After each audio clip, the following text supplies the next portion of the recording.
get started the show this week, I just wanted to take a little time to dedicate the show to the memory of two very special people to me. My Grampy, L.C. Hare, who passed away 2 years ago on May 6, 2021. And Tony Rodriguez, my college sweetheart, who passed away on May 18th, 2014. May's always been a tough time in the Hoodwood for seemingly my good people, friends, loved ones have always just seemed to leave me in May. So it's always kind of tough for me to do shows, but I will endeavor to do the show in their loving memory. My Grampy was one of the first people who instilled the love of baseball, and I talked baseball with him all the way till right before he passed. And my college sweetheart, Tony Rodriguez, we went to ball games here, there, and she loved her Cleveland Browns, and I used to always tease her about it. And she was somebody who I was very close to and I thought very much of the world of. So, the Hoodwood sends its love and dedicates the show to my Grampy and, as I used to call her, my bunny. For this one is for you, Grampy, and also for you, Tony. Let's start the show.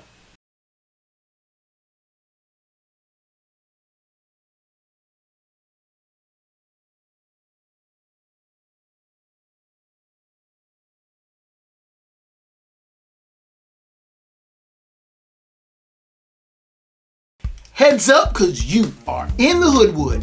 I'm the Black Bandit, KJ Green, welcoming you to another edition of Sports from the Hoodwood. Coming up in this edition, the abject failures of the Suns and the Sixers cost their coaches their jobs. We'll look at the NBA coaching carousel, who it'll stop on, and how fast it's spinning. Another year in Canada passes without a Canadian team raising the Stanley Cup.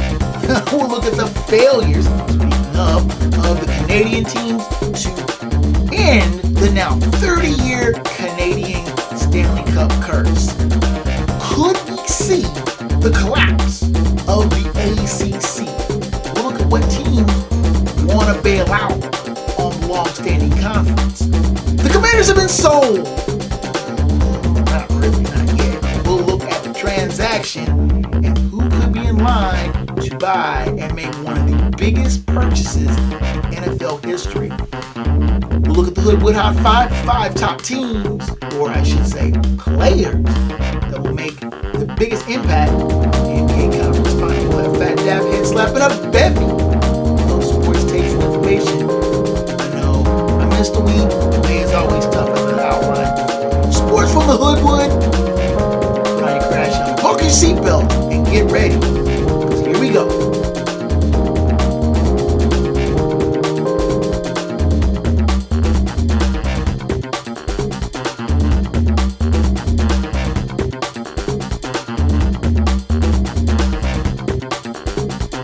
You're tuned in to Sports from the Hoodwood, the internet's foremost location for the most honest, unfiltered commentary and insight on the world of sports.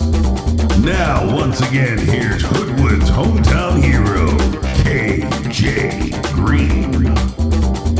Greetings from the Hoodwood, where, I know, May is just one of those months that I don't know. I've just been in one of those kind of fogs or funky moods, and I try to get the shows in a timely manner, and I appreciate your patience with me.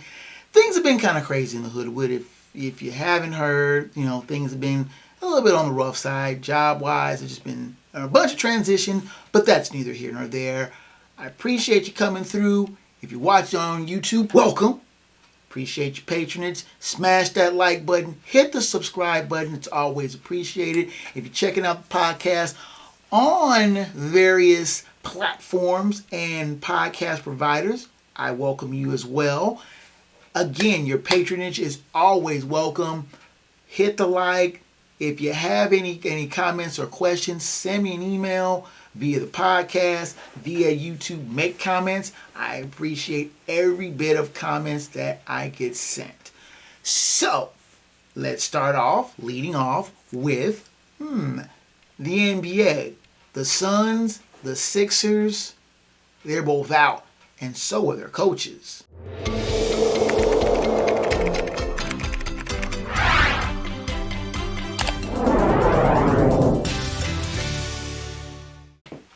And then there were four teams left in the NBA playoffs. The Lakers just keep on dancing after eliminating the Warriors. The Nuggets knock out the Suns in 6. The Heat and the fabulous run of the Knicks, which I'm glad because I got tired of listening to Stephen A. Smith crow about the Knicks. A vastly overrated team if I've ever seen one. And the Sixers fall to the Celtics in 7 games. Now the Suns and the Sixers both summarily dismissed their head coaches after their stunning semifinal exits. Many people thought with Joel Embiid, the Sixers were a good bet to make the NBA Finals, especially with the Bucks being upset in the first round. After leading 3-2, many people in Philadelphia also felt like, hey, this may very well be our year. So one small problem with that, they couldn't finish the deal in Wells Fargo Arena in Philly in Game 6, blowing a sizable fourth quarter lead and collapsing in Game 6. And then in Game 7, it all was going so right for the Sixers until the third quarter after brick, after brick, after brick, after brick. Watching that third quarter, and I was with my mom since it was Mother's Day, and we're watching the game, and it just seemed like, okay, this game can't get any worse on the brick. Now, and watching the Sixers just melt down in the third quarter before a gleeful TD North Garden crowd in Boston who was just lusting for Sixer blood. I mean, I don't know how many Boston faithful you could have seen, celebrities from the Patriots owner Robert Kraft, Donnie Wahlberg, Mark Wahlberg, a bunch of Patriots and Red Sox all sitting gleefully watching the Celtics eviscerate the Sixers. And I guess it was a combination of both the Sixers, who couldn't hit a bull in the butt with a 2x4 in that third quarter. They only scored 10 points. 10! How do you score 10 points in 12 minutes? While the Celtics just kept making shot after shot after shot. And Jason Tatum scoring 51 points in Game 7, which is an NBA playoff record for a Game 7. With the money on the line, Jason Tatum came up big time. And the Sixers had no answer. James Harden disappeared. Joel Embiid disappeared. And once again, as expected, the failure of the Sixers clutch players to come through when the money was on the line, they went flatline. And it cost Doc Rivers his job. And Doc Rivers, for his part, looked like he had no answers. You're supposed to be an NBA champion coach, veteran player coach, and you got outcoached by Joe Mazzulla. And I'm not taking anything away from Joe Mazzulla of the Celtics. But come on, dog. Joel Embiid was missing everything, hucking up 30-footers. What are you doing shooting the pill from that far? You're not a three-point shooter. James Harden seemed like he was scared to shoot. Anytime he drive the ball, he'd flop out in the lane, looking for a call to bail him out. Was none forthcoming. And the Sixers fail again in the playoffs. When they lost to the Raptors in 19, you were kind of like, okay, a team on the rise. They lost on a fluky shot by Kawhi Leonard. 20 in the bubble, you kind of write that off. But 21, 22, and now in 23, the Sixers still have yet to get to the Eastern Conference Finals with Joel Embiid. And then we're going to look at the Suns, who made the finals 2 years ago, losing to the Bucks. You figure they were just that close. They won 64 games, but flame out in the playoffs in last year. This year, getting Kevin Durant, you figure, okay, that's the missing link. That's the connection. That's what's going to get them over the hump. Nuggets were just too strong for them. The Nuggets just put them out of their misery, winning in 6. And the first 5 games were fairly competitive. The Nuggets winning each team holding serve on their home court. Nuggets winning the first 2 in Denver. The Suns winning games 3 and 4 in Phoenix. The Nuggets winning game 5 in Denver. You figured if there was going to be a turning point of this series, if the Suns could hold serve on their home court, game 7 in Denver, you never know. With a game 7, it's always a dicey proposition, especially when the team that's down 3-2 wins that 6th game. But the Suns forgot they needed to win that 6th game, coming out horrible in game 6. It was 81-51 at the half. The Suns got booed off the court at the half. Kevin Durant looked like he was totally lost. And reinforcing what I have said time and time again, that Kevin Durant is a tertiary player, a secondary player who plays best off of big name stars. When the team looks to him to lead the way, he can't do it. Oh, he's got 2 rings, KJ. What are you talking about? Yeah, it's easy to win 2 rings when you got Steph Curry and Klay Thompson bombing from the outside. And I take nothing away from Devin Booker, DeAndre Ayton, the aged Chris Paul. Good players in their own right, but they looked at Kevin Durant to lead them. Did he? No.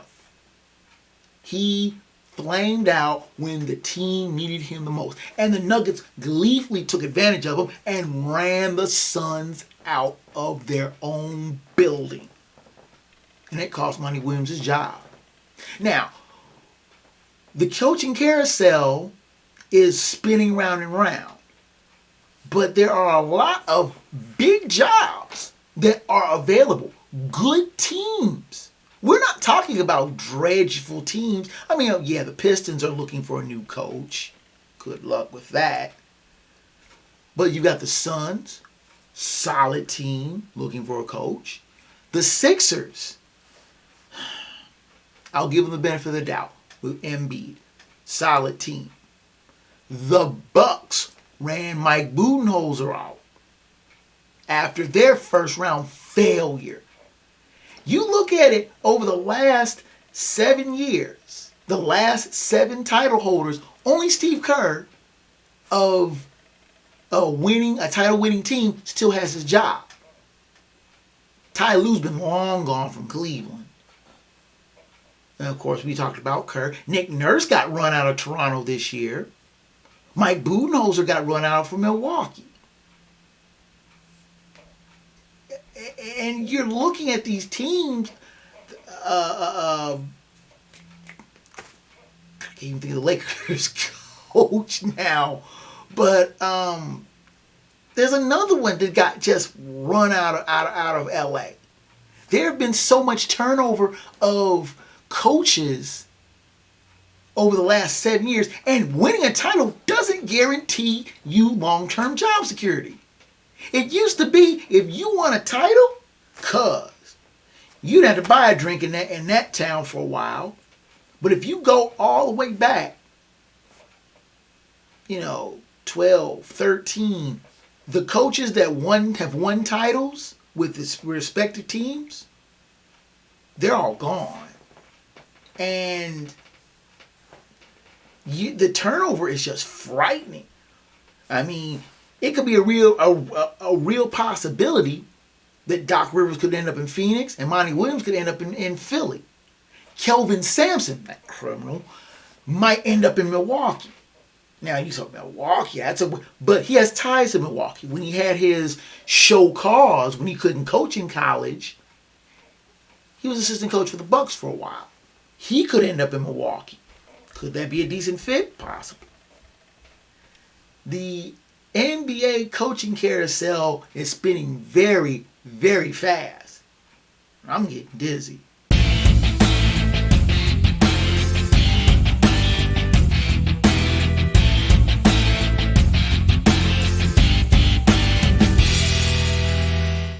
Now, of course, we all know how the Hoodwood appreciates hockey. Oh, I hate my Cyclones just fell like a rock against Toledo in their playoffs. But the NHL's Stanley Cup semifinals, I should say conference finals, now have 4 teams of their own. Miami, or I said Florida Panthers, Carolina Hurricane, the Vegas Golden Knights, and the Dallas Stars. All of them South and Southwest teams. Yeah, so much for a cold season sport. But what's missing, notably, again, are Canadian teams. 30 years it has been since a Canadian team, the Montreal Canadiens, ironically, raised the Stanley Cup. 1993. They beat the Los Angeles Kings in 6 games. The Los Angeles Kings, whose team captain was Wayne Gretzky. Wayne Gretzky. That's how long it's been.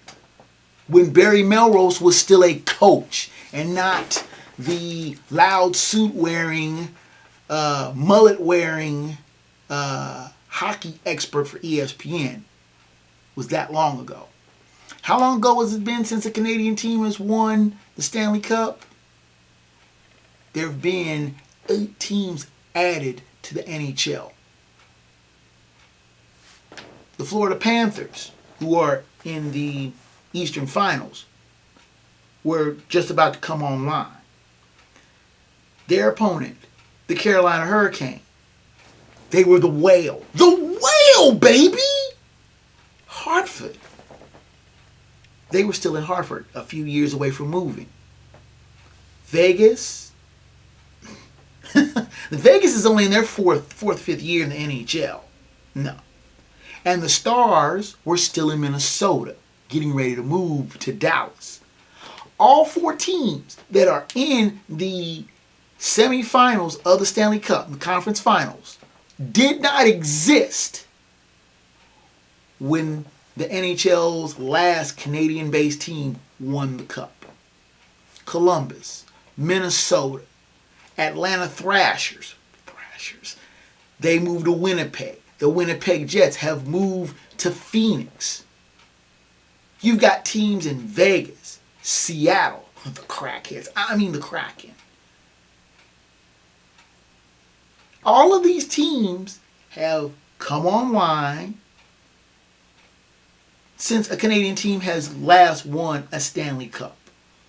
The Toronto Maple Leafs, again, fail in the playoffs, as expected.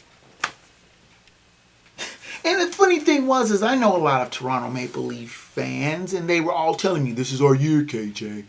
We're going to win it this year. And I looked at them and I went, yeah, okay, sure, Mike, right.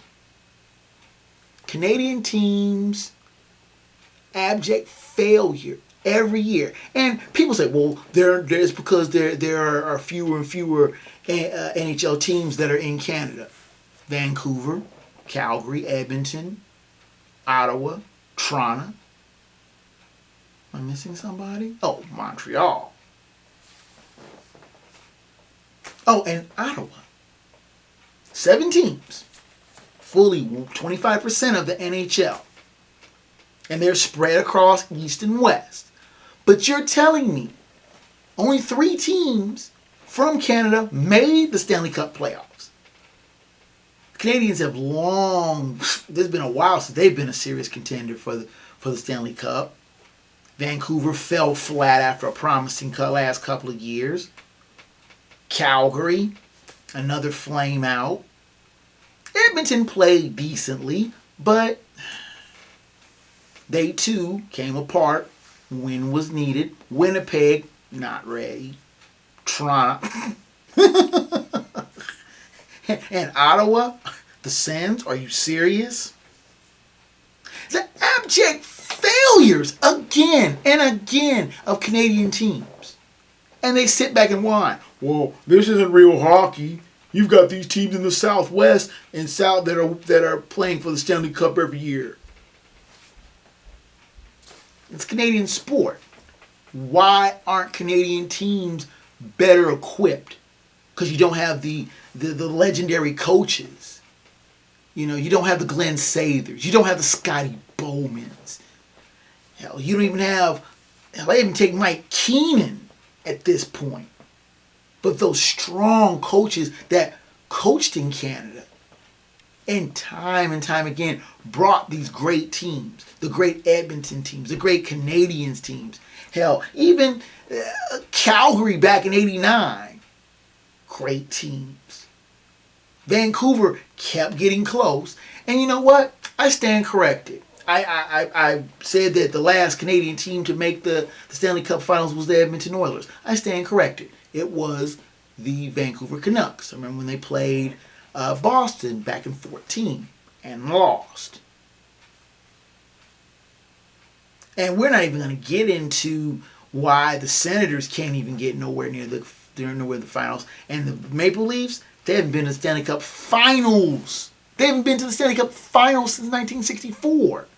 You know how many teams were in the NHL the last time the Maple Leafs made the Stanley Cup Finals? As more teams are in Canada now than there were NHL teams the last time the Toronto Maple Leafs made the Stanley Cup Finals. There were 6 teams in the NHL the last time the Maple Leafs made the Stanley Cup Final and won it in 1964. There are 28 teams in the NHL now.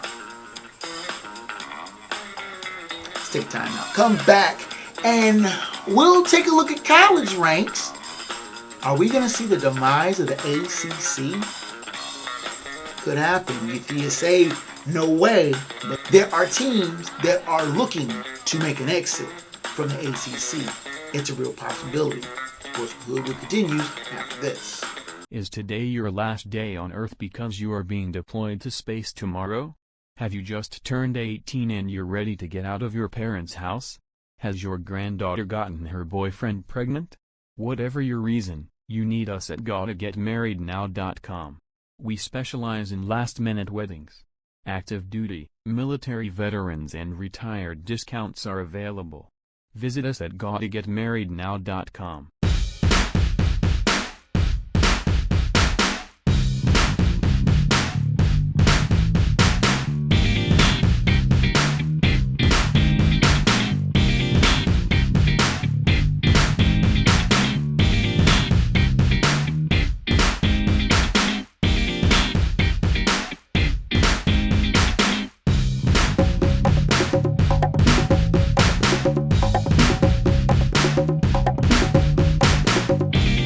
Tuned in to Sports from the Hoodwood, the internet's premier destination for no-nonsense commentary, thorough analysis, and logical insight on the world of sports. Now here's the man that Wikipedia and Google call for sports fact check, your host, KJ Green.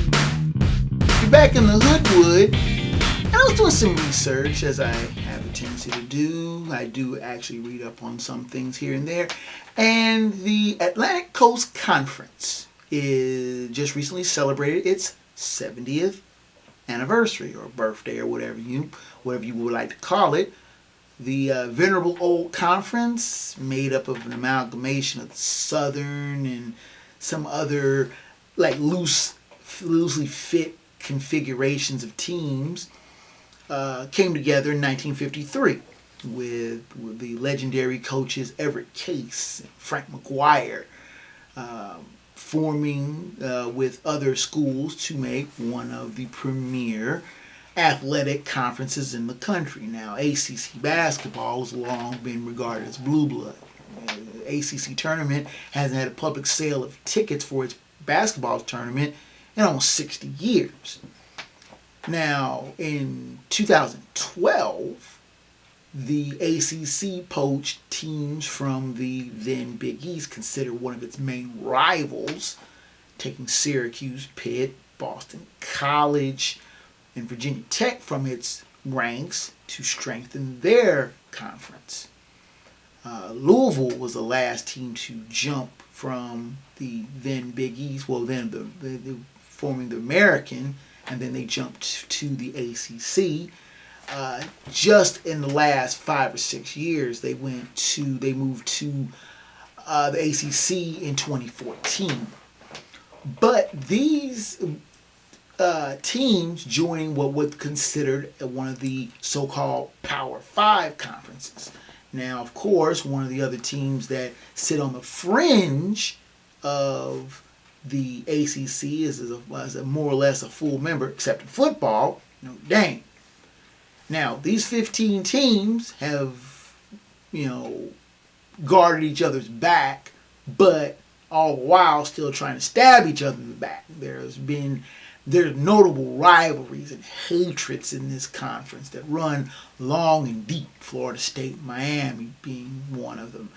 North Carolina State, Duke, Wake Forest, and that research triangle down there in Tobacco Road, North Carolina. Virginia Tech can't stand one another.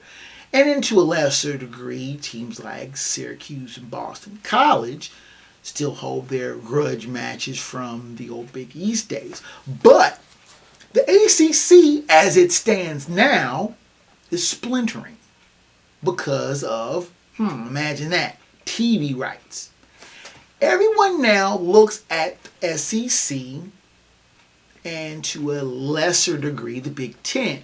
The two giants, the power of the Power 5 conferences. Now, the Big Ten have swooped in and taken UCLA and USC for their ranks.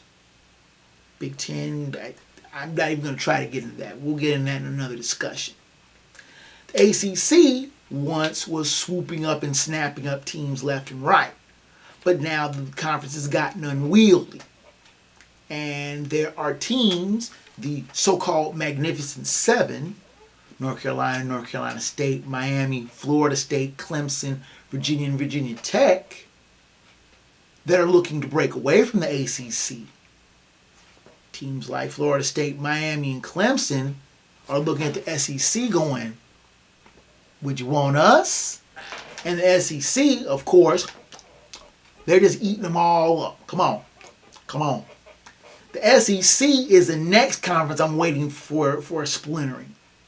Because you get a large conference and it gets too big, and then you seem like teams start looking at other things. But the big thing that is hampering the ACC, as usual, is the media rights, the TV rights. The almighty dollar is running things for these leagues. And the SEC, of course, makes an obscene amount of money for their TV rights. The ACC, who right now are locked into a TV contract with ESPN, but that contract runs out through 2032. And a lot of these schools are seeing what they think is value diminish because the ESPN deal isn't nowhere near as big as the Big Ten, and of course nowhere even light years close to the SEC.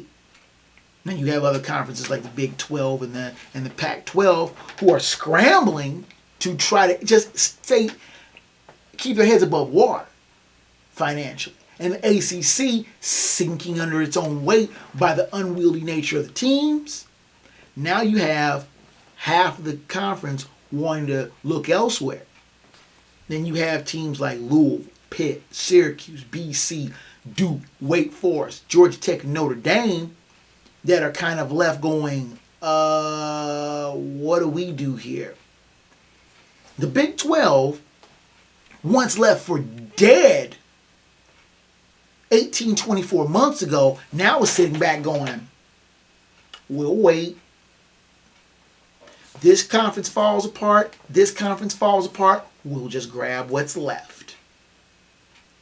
And the Big 12, left for dead almost 2 years ago, now looks at least feasibly strong. The Big Ten grabbed UCLA and USC, and now they're quietly waiting. Is the Pac-12 going to fall apart? Is the ACC going to fall apart? And they'll pick up everything. SEC, they can pick and choose who they want. They invited Texas and Oklahoma, who are playing their last year in the Big 12 in the 23-24 season. They're moving to the SEC. Could other teams be joining them?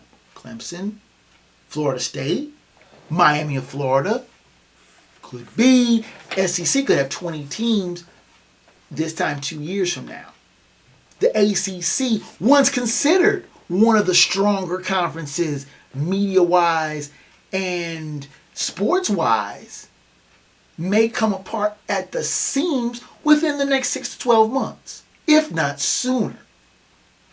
There are teams right now that are looking at their grant of rights deals with ESPN and seeing if they can break those. If they can break those, the ACC could be done for, collapsing under its own 15-team weight. When 10 years ago, they were big baller shot callers, taking teams, destroying what was once the Big East, which is now either Big East and American, destroying that conference and shrugging and going, you know what?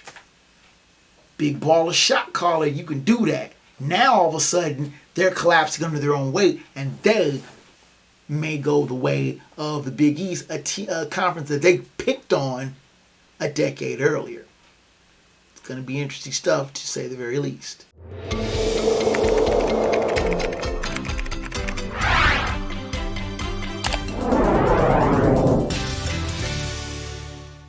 I always wanted to be an auctioneer, one of those guys. The way auctioneers can rattle off sales and during auctions is fascinating. And I kind of imagine an auctioneer going to the highest bidder for the Washington Commanders with Dan and Tanya Snyder putting the team up for sale in November, and they finally got a winning bid. Sixers and New Jersey Devils owner Josh Harris with a winning bid of $6.05 billion. Dan Snyder made off like a bandit. Not a black bandit, that's me. But you look at it, and the appreciation of teams over the last 20, 30 years has rocketed. Whereas I believe Dan Snyder bought the Washington franchise for a couple hundred million, I believe, in 1999, is now going to realize more than a 600% return on his investment as he and his wife sell their shares of the Washington Commanders for, as I previously mentioned, total of $6.05 billion. Wait a minute. Not yet? Not yet. The sale is supposed to be finalized here sooner or later by the NFL owners, who are decided that they're going to make no ruling on the sale here in their ownership meeting in Minneapolis here this week, but the sale should be finalized. And me, for one, I'm saying good riddance to bad rubbish with Dan Snyder. Go like Donald Sterling, go count your money, but just go away. I know that was a short segment, but let's take a time out. Come back with the Hoodwood Hot 5, that Dap-Head slap, and the final word from the Wood. Sports from the Hoodwood heads down the home stretch after this.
foremost location for no-nonsense commentary, insight, and opinions on the world of sports.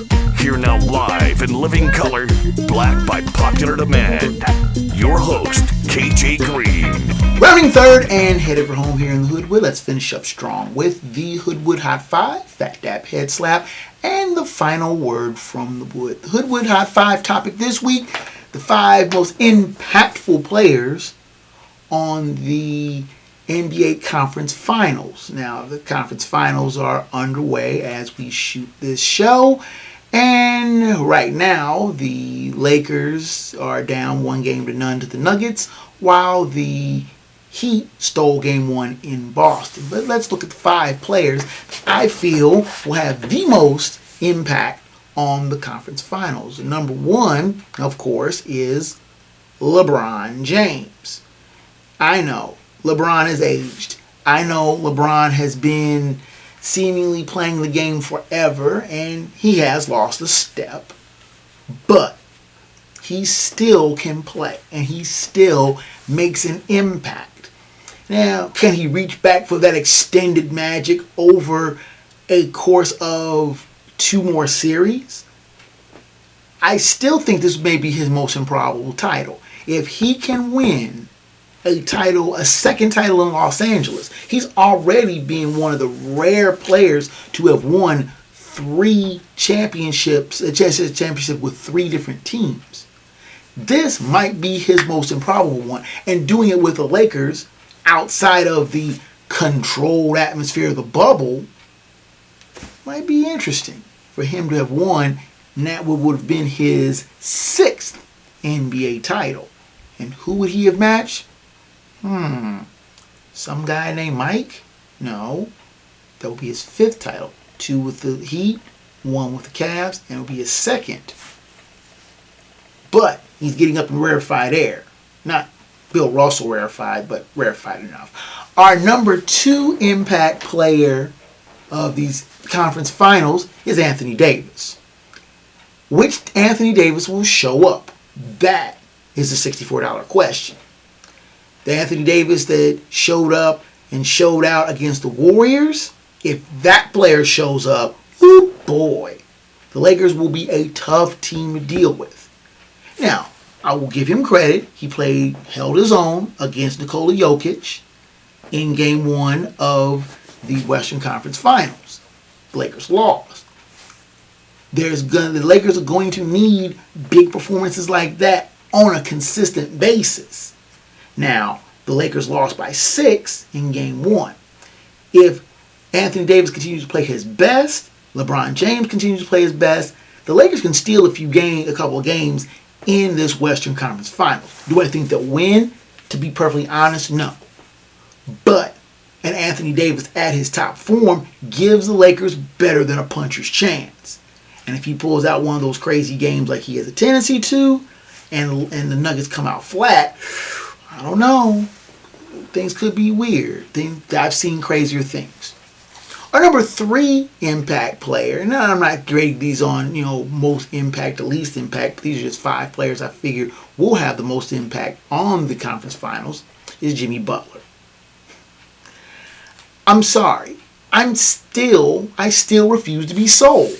I refuse to be sold on Jimmy Butler. Oh, playoff Jimmy, he's done this, he's done that. Yeah.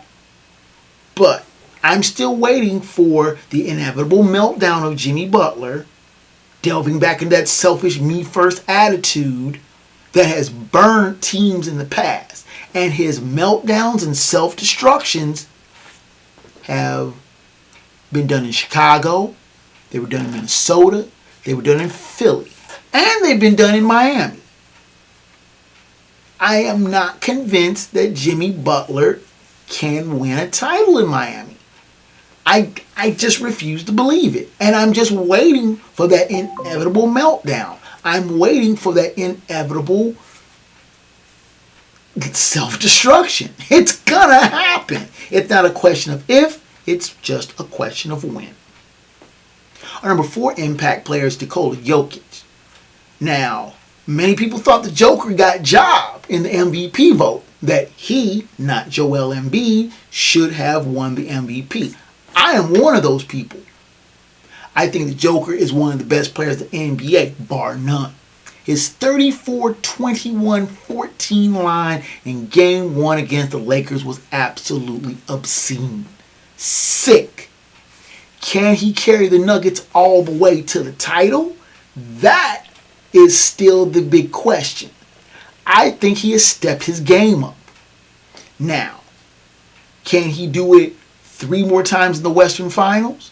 Can he do it 4 times in the NBA Finals? That is where the jury is still out. If he does that, I think he cements his legacy as one of the game's transcendental players. Our number 5 impact player is Jason Tatum. Now, he had 51 in the clincher against the Sixers on Sunday, but was notably absent against the Heat. When they needed him most, he didn't come up big. And the Celtics need Jason Tatum to play big consistently, or at least for 4 wins.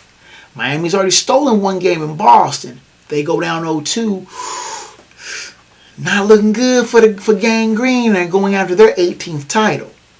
But if they are going to win that 18th title, Jason Tatum has got to carry the load, and then some.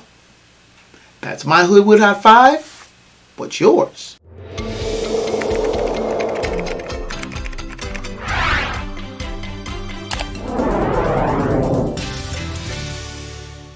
Now let's take a look at the Phat Dap and Head Slap of the Week. Our Phat Dap is something, I guess, it's a little biased, fairly close to my heart, but it's my show. I'll do what the hell I want to. The Phat Dap goes to the Cincinnati Bearcat, not the Cincinnati Bearcats, not the school of athletic endeavors of any of their teams. I'm talking about the actual mascot himself.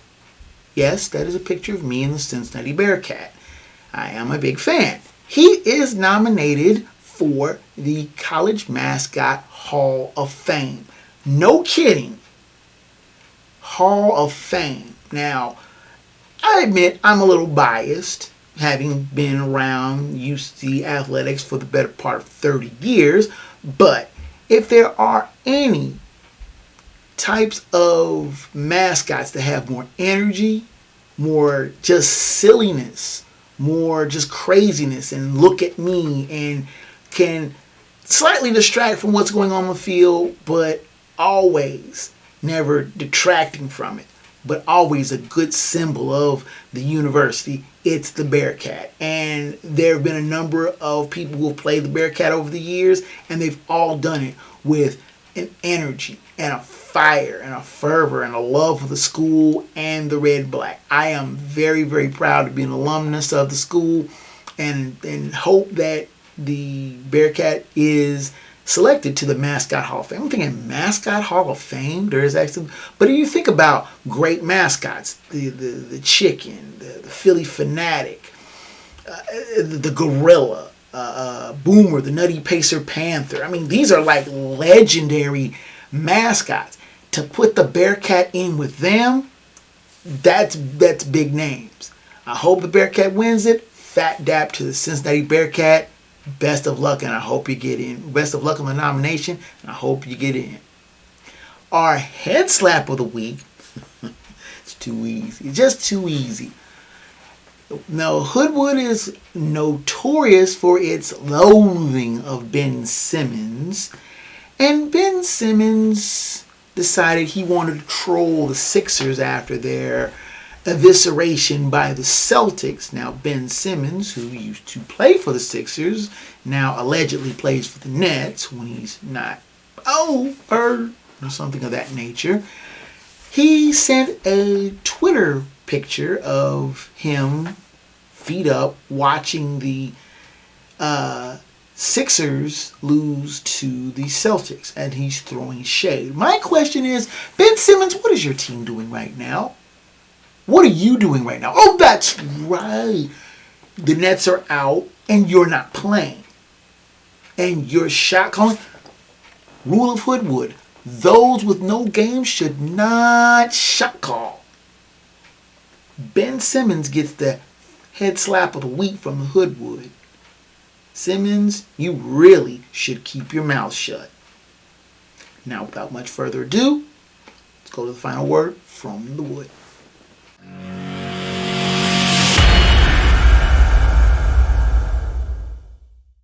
The NFL schedule came out last week with much fanfare, and there are a number of big matchups on the schedule as usual. I was very happy to see that my beloved Minnesota Vikings will be once again playing in the Cincinnati area for the second time in 3 years, when they normally only come back once in 8. That being said, the NFL is slowly expanding itself further and further and further into the nation's sporting collective consciousness. Now, don't make any mistake. I do love the NFL. I love pro football, and it's something that dominates this show for a good part of the year. Me making my predictions every week is one of the parts of the show that I thoroughly enjoy doing. Now, you have 17 weeks, which I hate the odd number. And of course, we know sooner or later the NFL is going to creep into for an 18th game. That being said, the NFL, starting around Labor Day, has now creeped its regular season into the second week of January. Now, at one time, I remember where playoff games were being played right around Christmas. Now, the NFL playoffs start in the middle of January, past Martin Luther King Day. And I have seen proposals saying that the NFL should be playing past President's Day. President's Day. It isn't enough that the NFL is dominating our collective consciousness and has to be front and center, almost like a certain president who wanted to be front and center on every photo opportunity, but that's neither here nor there. It isn't enough that the NFL is being front and center in its sporting collective consciousness from September to now February. It now has to have the draft. It now has to have the build-up to the draft. It now makes its schedule so much bigger, the announcements of the schedule so much bigger. Now, it is the middle of May. It should be a quiet time for the NFL. No, there's OTAs, there's mini camps, there's everything. The NFL has to push its way into the forefront of your sporting thinking all the time. How much is too much? I love the NFL. I love football. I love watching football. I love talking about football and the inevitable merry-go-rounds. But the NFL, I think, is trying too hard to spread itself all over the place. It's bad enough with the schedule being on Thursday, which I have long railed against. But now, the schedule starts on a Thursday. You have Monday doubleheaders, which I don't have a problem with. But now you're looking for games on Friday. Friday? No. NFL games on Friday, that's doing a little too much. Black Friday has now become the domain of the NFL. They've always had Thanksgiving. They want Christmas. They've got Christmas. Now, the way the schedule runs this year, games can be played on Christmas. Games, 3 of them, will be played on that Monday. A Monday triple header for Christmas. And it isn't like the NFL doesn't like to play on Christmas. They've been playing on Christmas each of the last 4 years. Now, with the schedule allowing it, you won't see a game on Christmas at least for another 4 or 5 years, only because Christmas falls on Tuesday, Wednesdays, and Thursdays. But you know they're going to try it. You know they're going to try to put a game on Christmas. Why? Because the NFL has to be everywhere. How much is too much? When do the people say enough? The overexposure. When does the NFL get to the point where it is overexposed? The insatiable public wants more. But games on Thursday is just a little bit too much. Games on Friday. There are laws prohibiting games on Friday before a certain date because the NFL the government did not want the NFL to intrude on high school football and college football. But now there are games on Thursdays, Fridays, Saturdays, all day Sundays, and now doubleheaders on Monday. How much is too much? I love the NFL as much as the next Joe does. But there becomes a point where it becomes a little too much. I love tiramisu. Now, being a diabetic, I can't eat it anymore, but I love ham sandwiches. Eat too much of it, you start to get bloated and full. When does it become the time when the public becomes bloated and full? And that is the final word from the wood.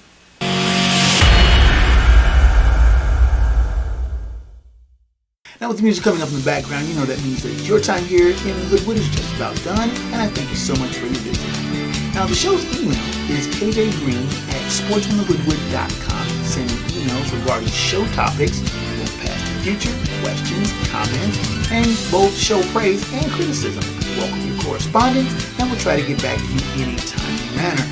The show's website is sportsfromthehoodwood.com, which has a back catalog of the show dating back 10 years. In both audio and video forms. So check that out if there are any shows that you may have missed. You can join the debate and conversation on the Sports from the Hoodwood page on Facebook. It also has a video podcast, simulcast, as well as other topics, funny stuff that I find on the web, plenty of great sports debate, and much more. Most often, and I do respond to member posts frequently. Now, video versions are on YouTube. Please hit that subscribe and smash that like button for more great content.